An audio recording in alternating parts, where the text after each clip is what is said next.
नमस्कार दोस्तों, स्वागत है आपका स्टेनो गुरुजी यूट्यूब चैनल में। दोस्तों आज की वीडियो हम लोग प्रैक्टिस करने वाले हैं। रामधारी गुप्ता खंड 1 के डिक्टेशन का अभ्यास करेंगे जो कि 100 शब्द प्रति मिनट की स्पीड से रहेगा। जैसा कि आपको पता है कि हम लोग प्रतिलेखन संख्या 1 से लेकर 100 तक के सभी एक्सरसाइज को यहाँ पे प्रैक्टिस कर रहे हैं। तो इस क्रम में ये हमारा 25वां वीडियो है। इससे पहले हमने 24 वीडियो अपलोड किए हैं। अगर आपने नहीं देखा है तो आप हमारे प्ले लिस्ट में जाएंगे, वहाँ पर आपको क्रम वाइज वीडियो मिल जाएगा और आप अपना प्रैक्टिस कर पाएंगे। तो पंचुएशन लेके 100 शब्द प्रति मिनट की स्पीड से रहेगा।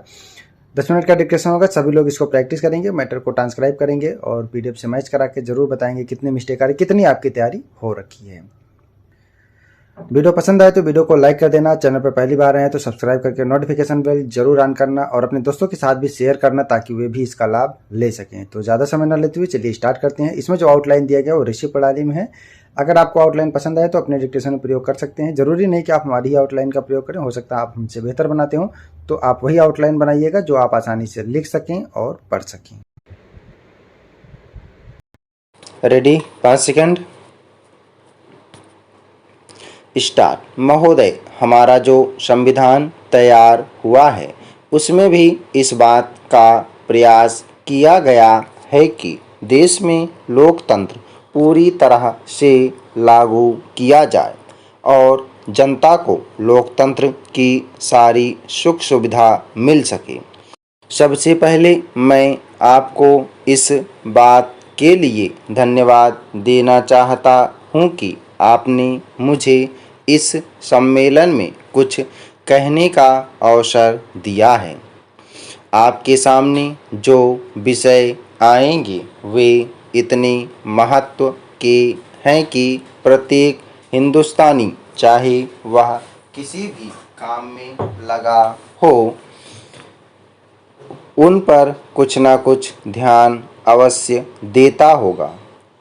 यह एक मानी हुई बात है कि बच्चा जैसा तैयार किया जाता है वह बड़ा होने पर वैसा ही निकलता है।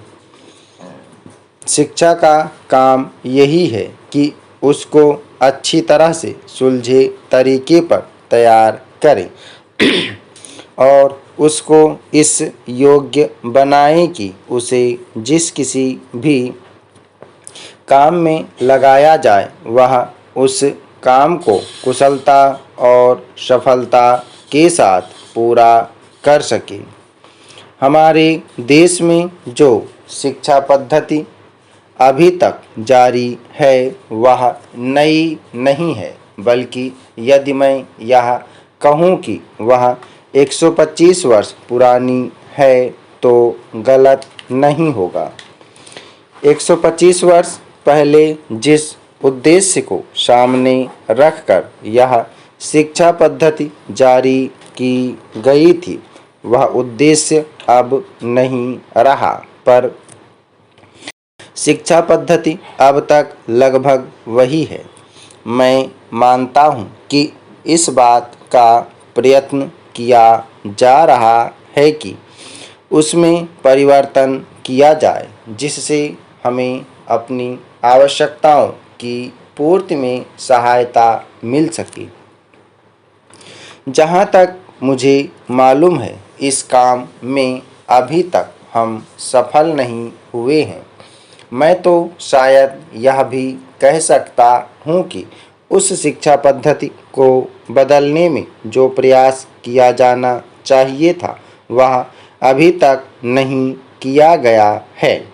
इस देश में या सभी देशों में शिक्षा के 3 भाग होते हैं।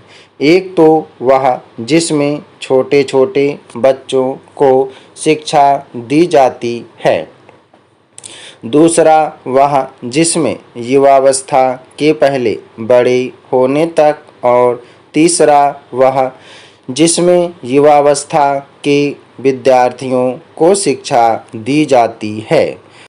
इन तीनों भागों की शिक्षा पद्धतियाँ अलग अलग हैं, परंतु वे एक दूसरे से मिलती जुलती होती हैं और एक से दूसरे में जाने में कोई कठिनाई नहीं होनी चाहिए।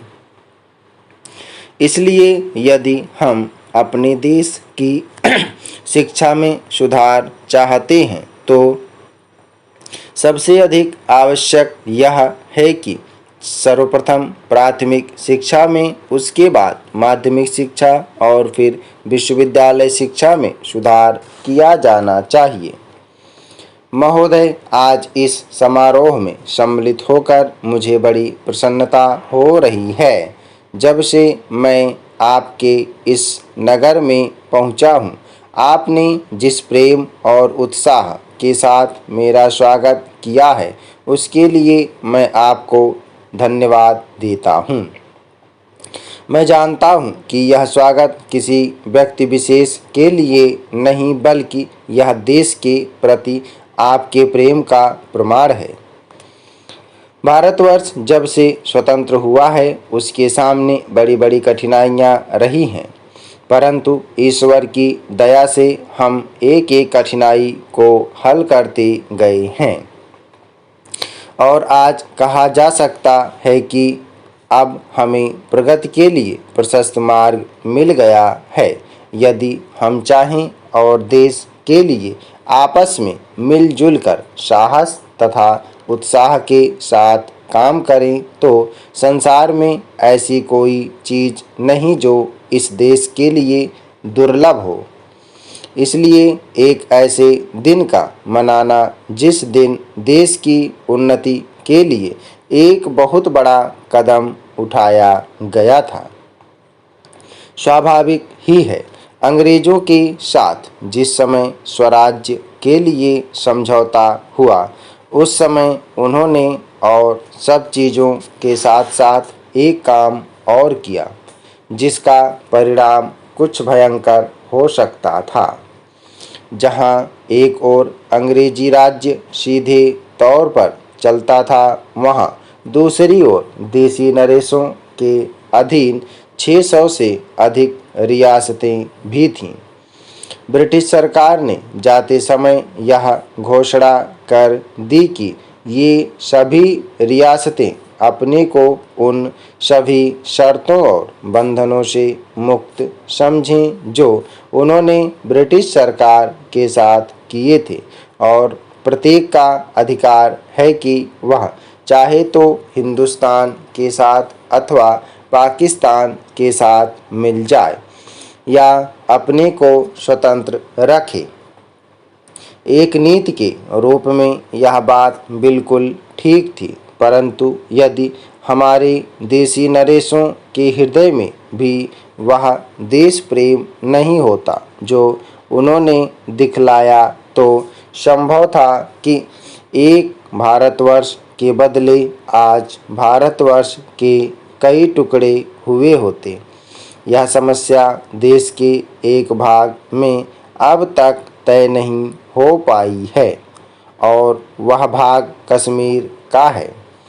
उसके लिए हम अभी भी चिंतित हैं। देसी नरेशों के देश प्रेम, उनकी दूरदर्शिता और समय को पहचान कर उनके अनुसार अपने को ढाल लेने की उनकी शक्ति के फलस्वरूप ही भारत के दो टुकड़े हो जाने पर भी विशाल भारतवर्ष आज रह गया है।